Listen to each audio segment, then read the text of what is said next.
ये स्वर सुना आप लोगों ने? हाँ, ऐसा प्रतीत हुआ जैसे कोई स्त्री मधुर स्वर में गा रही हो। किंतु यहाँ इस सागर के मध्य में यहाँ कोई स्त्री कैसे हो सकती है? वो देखो वहां।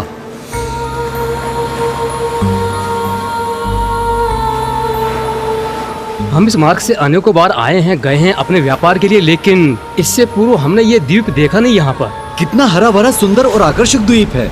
मार्ग नहीं है, कदाचित हमें यहाँ रुकना चाहिए, लेकिन जो आज तक नहीं था वो अचानक उत्पन्न हो गया। उसके निकट जाना हमें उचित नहीं लग रहा। अरे इसमें उचित अनुचित क्या है? कदाचित हमें वहाँ से हमारी तृष्णा बुझाने के लिए मीठा जल ही प्राप्त हो जाए। चलो इस द्वीप पे चलते हैं।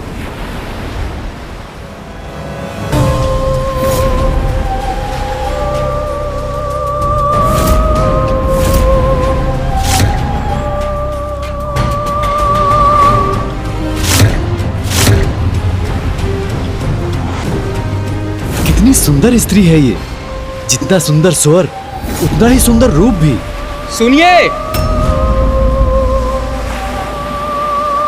अरे ये तो द्वीप के भीतर चली गई। शीघ्रता करो, शीघ्रता से द्वीप तक पहुंचते हैं।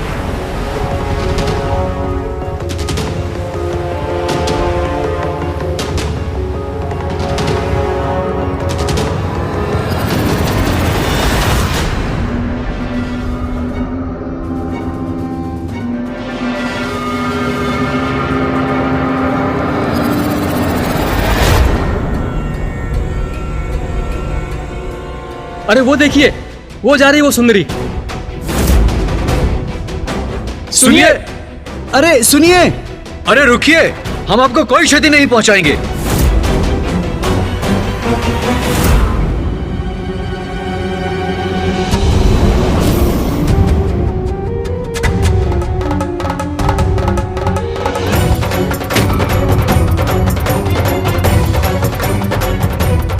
हम वन के इतने भीतर चले आए हैं कि वो सुंदरी भी अदृश्य हो गई है।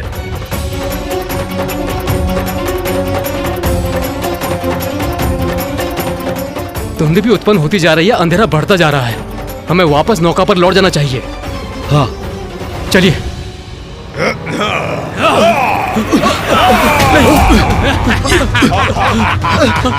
हमें छोड़ दो, हमें जाने दो, छोड़ दो, हमें जाने दो, छोड़ दीजिए, हमें जाने दो, हमें जाने दो, हमें छोड़ दो, जाने दो, हमें जाने दीजिए। जाने दूं? अतिथियों का स्वागत किए बिना जाने दूं? ये उचित नहीं है। हमारे द्वीप में आपका स्वागत है।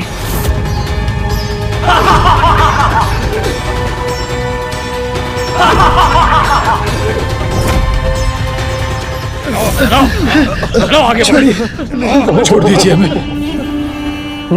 मैं आपका आभारी हूँ। आप लोगों ने इस उजाड़ वन को हरे भरे वन में परिवर्तित कर दिया। यहाँ चारों ओर जल ही जल है, नीर ही नीर, मछलियाँ ही मछलियाँ। मनुष्य और मनुष्य की जात यहाँ दूर दूर तक देखने सुनने को नहीं मिलता। आशा है आपका पड़ाव यहाँ पर सुख कर रहा होगा। सुख कर तो अवश्य होगा, किंतु हमारे लिए। धन्यवाद प्रिय, तुमने इनकी उपस्थिति कहा कि मेरी क्षुधा और बढ़ा दी। अब नियंत्रण नहीं होता।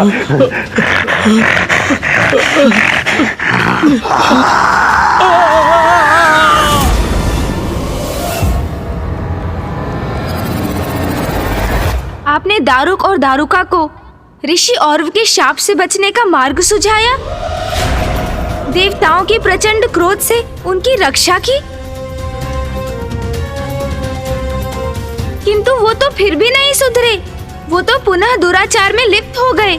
इन असुरों का तो स्वभाव ही ऐसा है गणेश, वो कभी नहीं सुधर सकते। असुर, देवता, मनुष्य अथवा अन्य कोई भी जीव क्यों ना हो, मैं उसे सुधरने का एक अवसर अवश्य प्रदान करती हूँ। अन्याय नहीं करती हूँ मैं।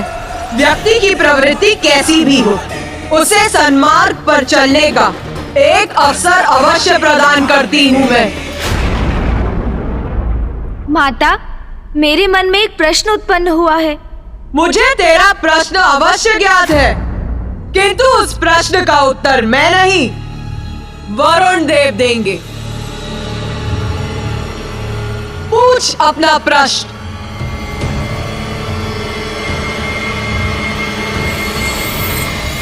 वरुण देव, दारुका अपना वन सागर में ले गई, जो आपका स्थान है। तो आप तो दारुका को वहीं बंदी बना सकते थे। उस वन पर आप अपना अधिकार कर सकते थे। तो फिर आपने ऐसा क्यों नहीं किया? आपका प्रश्न सर्वथा उचित है प्रथम पूज्य श्री गणेश। हुआ ये कि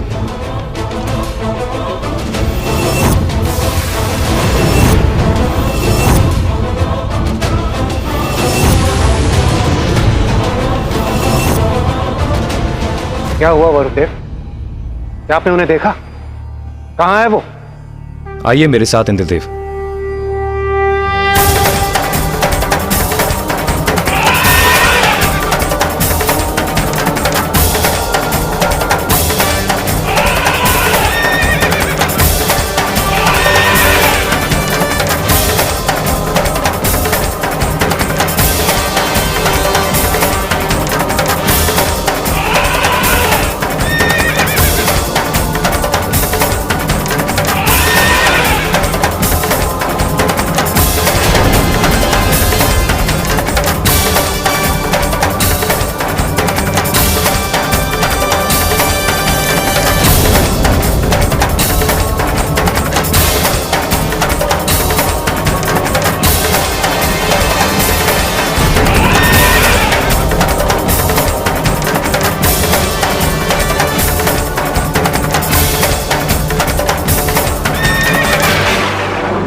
ये देवता लोग शांति से बैठने वाले नहीं हैं। ये पुनः वापस आ गए, पर अब ये हमारा कुछ नहीं बिगाड़ पाएंगे।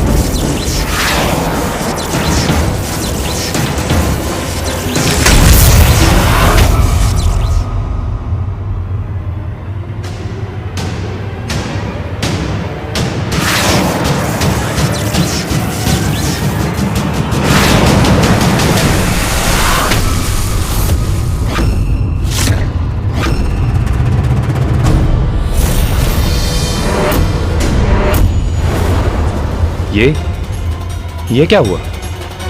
अभी तो दारुका का वन यही था। क्षण भर में ये कहां लुप्त हो गया?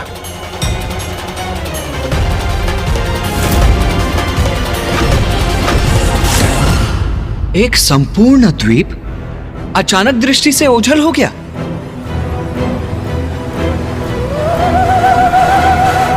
माँ, वो दीप अदृश्य हो गया क्योंकि आपने दारुका को वरदान दिया था कि वो अपने वन को अपनी इच्छा अनुसार कहीं भी ले जा सकती है। मैं बार बार उस वन को ढूंढता। हम वहां पहुंचते और जैसे ही हम उन पर आक्रमण करने वाले होते तो वो अदृश्य हो जाता। कभी कभी तो वो असुर जल के भीतर जाकर छिप जाते थे। अनेकों वर्षों तक असुरों ने सागर पर अपना प्रभाव स्थापित किया।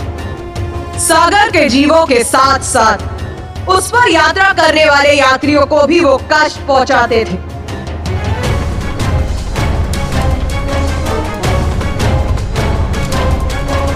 व्यापारियों को बंदी बनाते थे और उनसे अपनी सेवा करवाकर स्वयं सुख से रहने लगे।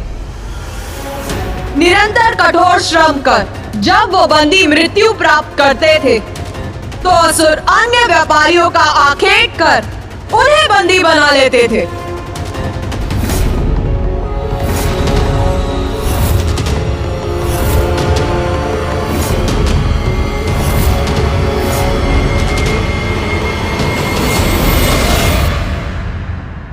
माता अर्थात उन असुरों के कारण स्थिति बिगड़ती ही जा रही थी।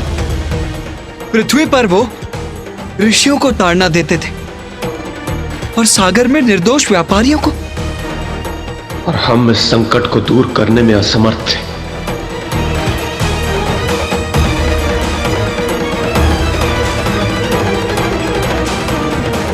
अपने हृदय को और कठोर कर लो, क्योंकि स्थिति तो और भी बिगड़ने वाली थी।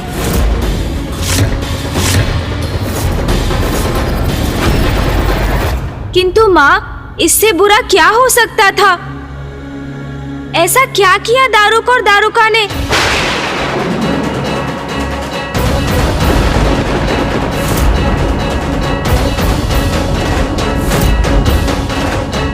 उन्होंने एक ऐसे व्यक्ति को बंदी बना लिया जिसे उन्हें बंदी नहीं बनाना चाहिए था। क्या उत्तम आनंद है दारुका, ये उत्तम मांस और उत्तम दास। पृथ्वीलोक में भी इतना आनंद नहीं था दारुका।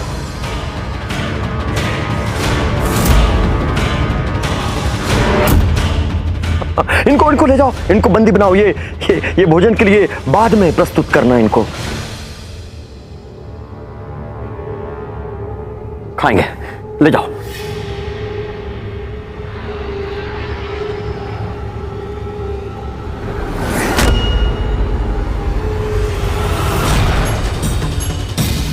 चलो, असुर श्रेष्ठ का आदेश नहीं सुना? चलो, उठो, चलो हमारे साथ।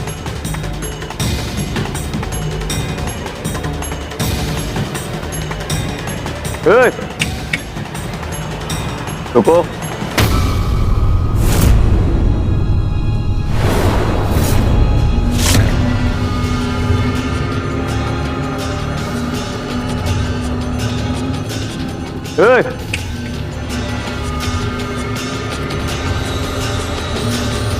अरे तुम नहीं, अरे उससे बोलो। वो मनुष्य क्या बड़बड़ा रहा था? इधर आओ उसे। चलो, असुर श्रेष्ठ तुमसे कुछ पूछना चाहते हैं। चलो, आगे बढ़ो। क्या बड़बड़ा रहे थे? ओम नमः शिवाय। अरे ऊंचा बोलो। हाँ? ओम नमः शिवाय। ओम नमः शिवाय। ओम नमः शिवाय। ओम नमः शिवाय। ओम नमः शिवाय।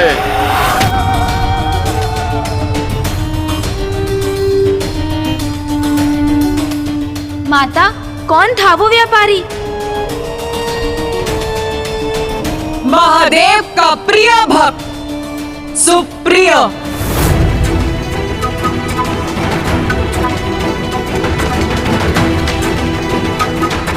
सुप्रिय, जिसके कारण महादेव और देवी आदि शक्ति के मध्य द्वंद्व की स्थिति उत्पन्न हो गई।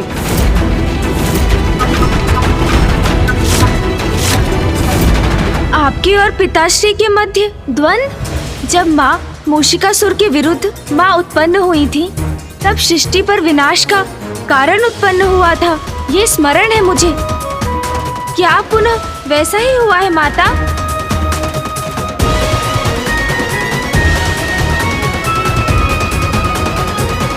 सच्चे भक्त की निर्मल भक्ति की अपार शक्ति को कम मत आंकना गणेश। संतान के दुख को देखकर जैसे माता पिता द्रवित होते हैं, वैसे ही निष्ठावान भक्त का दुख हमें भी द्रवित करता है गणेश। तब भगवान नहीं, अपितु भक्त के माता पिता के रूप में परिणाम की चिंता किए बिना सब कुछ छोड़कर हम उसकी रक्षा के लिए प्रस्तुत होते हैं गणेश।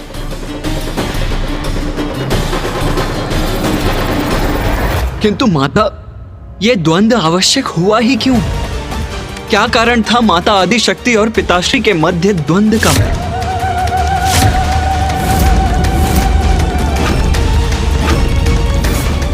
ओम नमः शिवाय। ओम नमः शिवाय। ओम नमः शिवाय। ओम नमः शिवाय। ओम नमः शिवाय। क्या बोला? ओम नमः शिवाय।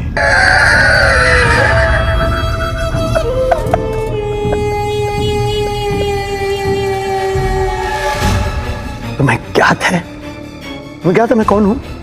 मैं सर्वशक्तिशाली असुर श्रेष्ठ दारुक हूं मैं। तुम दारुक के वन में हो। यहाँ यहाँ यहाँ जीवन और मृत्यु का निर्णय मैं करता हूं। इसलिए ओम नमः शिवाय मत बोलो, बोलो ओम दारुकाय नमः। ओम नमः शिवाय। ये इसे जितना शीघ्र समझ में आ जाए उतना ही उचित है। ओम नमः शिवाय। ओम नमः शिवाय। ओम नमः शिवाय। जब कष्ट भोगेगा ये शिव भक्त तो स्वयं सुधर जाएगा। ये ऐसा नहीं मानेगा। इसके कंधे पे ये मोटे मोटे दरख्त रखो, इसे लेके जाओ और चलाते हुए नहीं घसीटते हुए लेके जाना। जब इसके कंधों से खून टपकेगा, इसके पैरों में छाले पड़ेंगे, तब ये कहेगा ओम दारुकाय नमः। डर गए? बोलो बोलो बोलो ओम दारुकाय नमः, बोलो बोलो। ओम नमः शिवाय। ओम नमः शिवाय। अरे अपने प्राण को बैठोगे, मुझे जानते नहीं हो तुम कौन हो? मैं जानता हूं, भली भांति जानता हूं कि तुम कौन हो। समुद्र पर यात्रा करने वाले व्यापारियों को आतंकित करते हो तुम। बस इतना ही साहस है तुम में दारुक। तुम हमारी स्वतंत्रता तो छीन सकते हो, किंतु हमारी भक्ति नहीं। मैं इसके प्राण हर लूंगा। मैं जीवित नहीं छोड़ूंगा इसे। ये दुष्ट अपने प्राण गवाएगा, नहीं सहूंगा इसका दुस्साहस। मैं नहीं सहोगे। मेरे द्वारा मेरे भगवान का नाम का जाप करना तुम्हें दुस्साहस लग रहा है, फिर अपनी पत्नी को कैसे सहन करते हो तुम? क्या वो आदिशक्ति की भक्त नहीं? क्या वो उनके नाम का जाप नहीं करती? ये धूर्त शिव भक्त तो मेरी भक्ति पर प्रश्न उठाकर स्वामी को उत्तेजित करने का प्रयास कर रहा है। इसे रोकना होगा मुझे। इस उद्दंड शिव भक्त को इसकी जिह्वा पर नियंत्रण रखना सिखाना होगा मुझे।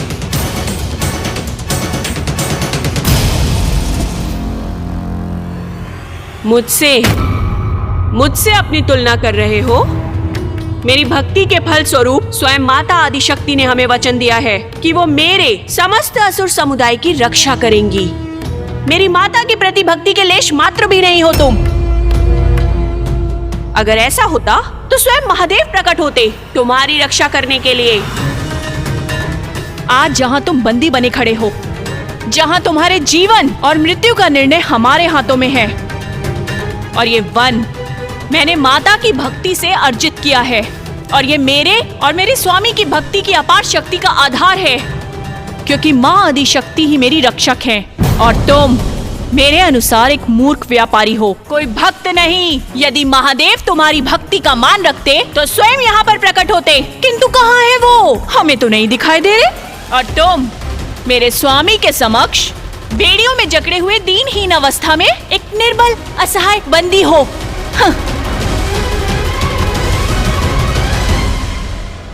ओम नमः शिवाय। ओम नमः शिवाय। ओम नमः शिवाय। ओम नमः शिवाय। ओम नमः शिवाय। ये ऐसे नहीं मानेगा। इसकी आत्मा में समाहित ये शिव ओम भक्ति, नमः शिवाय। इसके रक्त की एक एक बूंद से निकालूंगा मैं। तो वो निरंतर जारी रख। ये ओम नमः शिवाय, ओम नमः शिवाय, ओम नमः शिवाय, ओम नमः शिवाय जारी रख। मैं देखता हूँ तेरा शिव कहाँ से प्रकट होता है।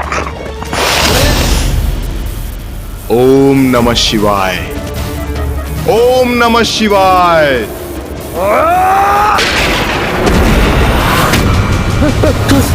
ओम नमः शिवाय।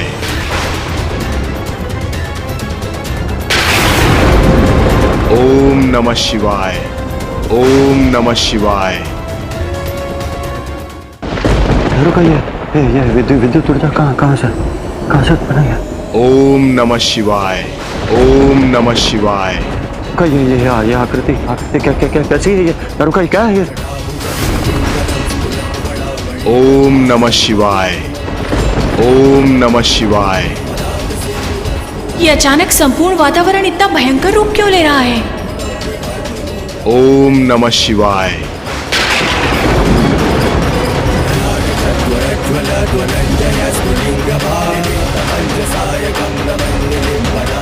अरे ये भूकंप बन कैसा है? पीछे हटो अपनी रक्षा करो। दारुका संभालो।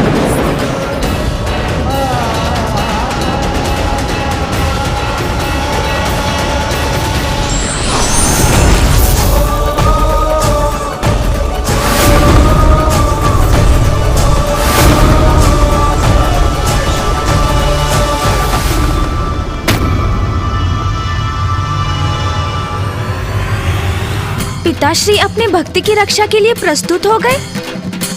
तब मुझे भी ऐसा ही प्रतीत हुआ रे, किंतु नहीं, उन्होंने तो स्थिति और भी विकट कर दी। किंतु वहाँ पिताश्री के आने से स्थिति बिगड़ कैसे गई माता? क्योंकि इससे महादेव और आदि शक्ति के मध्य एक तनावपूर्ण और भयंकर युद्ध की स्थिति उत्पन्न हो गई थी गणेश।